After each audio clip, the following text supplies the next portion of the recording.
নমস্কার বন্ধুরা, আমি এই ভিডিওতে দেখাবো যে 2002 সালে যেই সমস্ত মহিলাদের নাম আছে এবং যেই সমস্ত মহিলাদের নাম নেই এবং যারা বিবাহিত তাদের ক্ষেত্রে সম্পর্কের জায়গায় কার নাম লিখবেন, হাজব্যান্ডের নাম লিখবেন না ফাদারের নাম লিখবেন, এখানে কারই বা ভোটার কার্ডের নাম্বার দেবেন, কার সাথে আপনি ম্যাপিং হবেন, সেই সংক্রান্ত বিষয়ে এই ভিডিওটা থাকছে। তো এই তিনটে পার্ট আপনারা জানেন, এগুলো প্রিপ্রিন্টেড হয়ে থাকবে, এ সম্বন্ধে কিছু বলার নেই। এটাও প্রিপ্রিন্টেড হয়ে থাকবে, এটাও কিছু বলার নেই। এই কারেন্ট ফটোটা আপনারা চাইলে দিতেও পারেন, নাও পারেন। এটা একটা নতুন গাইডলাইন এসছে। আগে বলা ছিল ফটো দিতে হবে, এখন বলা হচ্ছে ফটো নাও দিতে পারেন। তো এইখানটা চলে আসি, এটা অবশ্যই 2002 সালের আপনার কারেন্ট ডিটেলস ওয়াইজ হবে। 2025 সালে আপনাদের কারেন্ট ডিটেলস ওয়াইজ হবে। এইখানটা আপনারা দেখতেই পাচ্ছেন আপনাদের ভোটার কার্ডে যে ডেট অফ বার্থটা আছে, সেই ডেট অফ বার্থটা আপনারা সবাই দিয়ে দেবেন। এটা ডেট অফ বার্থ, তারপরে আপনাদের নিজ আধার কার্ডের নাম্বার দিয়ে দেবেন, এটাতে কোনো কনফিউজ নেই। তারপরে নিজের একটা চালু মোবাইল নাম্বার দিয়ে দেবেন, এটাও কোনো কনফিউজ নেই। এবার এইখানটা আপনি ফাদারের নাম দেবেন না গার্জিয়ানের জায়গায় বাবার নাম দেবেন। আপনার এখনকার ভোটার কার্ডটা 2025 সালের ভোটার কার্ডটা আপনাকে নিয়ে দেখতে হবে যে সেখানে আপনার গার্জিয়ান কে আছে। যদি আপনার গার্জিয়ান আপনার ফাদার হয় তাহলে আপনি ফাদার লিখবেন, যদি আপনার গার্জিয়ান আপনার হাজব্যান্ড হয় তাহলে আপনি হাজব্যান্ড লিখবেন। এইখানটায় যার গার্জেনের নাম, যেই গার্জেন যাকে গার্জেন করলেন মানে ভোটার কার্ড ওয়াইজ, তাকে তার ভোটার কার্ডের নাম্বারটা দিয়ে দেবেন।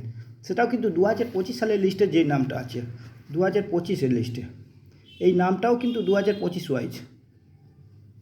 তো তারপরে চলে আসি এখানটা, তার মায়ের নাম দিতে হবে, এটাও 2025 ওয়াইজ মায়ের নাম, মায়ের ভোটার কার্ডের নাম্বার। এবার যেহেতু তিনি মহিলা সেই জন্য এখানটা তার হচ্ছে স্বামীর নাম দিয়ে দিতে হবে এবং এখানটা হচ্ছে স্বামীর ভোটার কার্ডের নাম্বার দিয়ে দিতে হবে। তো এই আশা করি এটাতে আপনাদের কোনো কনফিউজ নেই এই পার্টটাতে।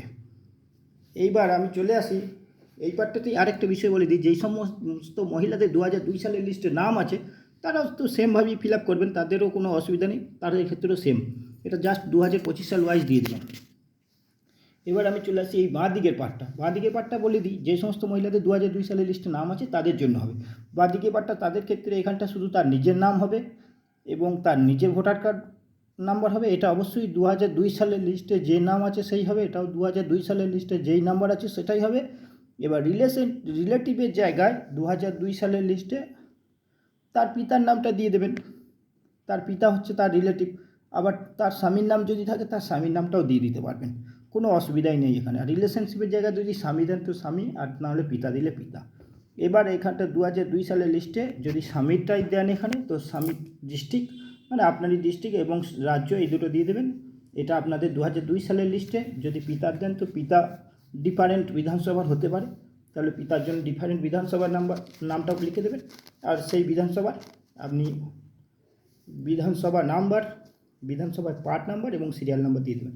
আর যদি স্বামী দেন তাহলে স্বামীর বিধানসভা নাম পার্ট নাম্বার, সিরিয়াল নাম্বার এবং সিরিয়াল নাম্বারটা দিয়ে দেবেন। তো নেক্সট চলে আসি যাদের 2002 সালের লিস্টে নাম নেই তাদের ক্ষেত্রে কী করবেন। যাদের 2002 সালের লিস্টে নাম নেই তারা দুইভাবে ম্যাপিং হতে পারবেন।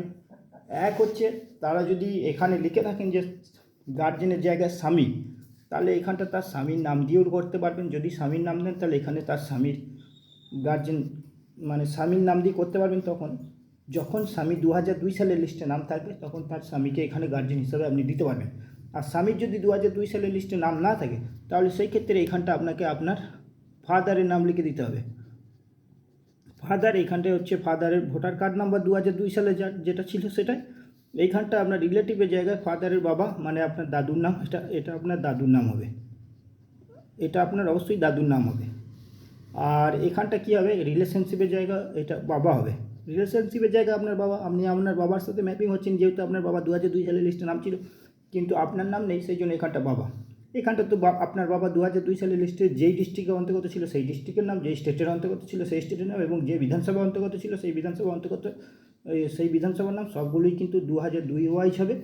এবার 2002 সালের সেই বিধানসভার number, part number, serial number, সবশেষে এখানে একটা সিগনেচার করে দেবেন এবং বিএলওকে জমা দেবেন। আর কিচ্ছু করতে হবে না, আপনি কিছুদিন বাড়িতে বসে থাকবেন, তারপরে দেখবেন ঠিক আপনাকে ভোটার লিস্টে নাম চলে এসছে।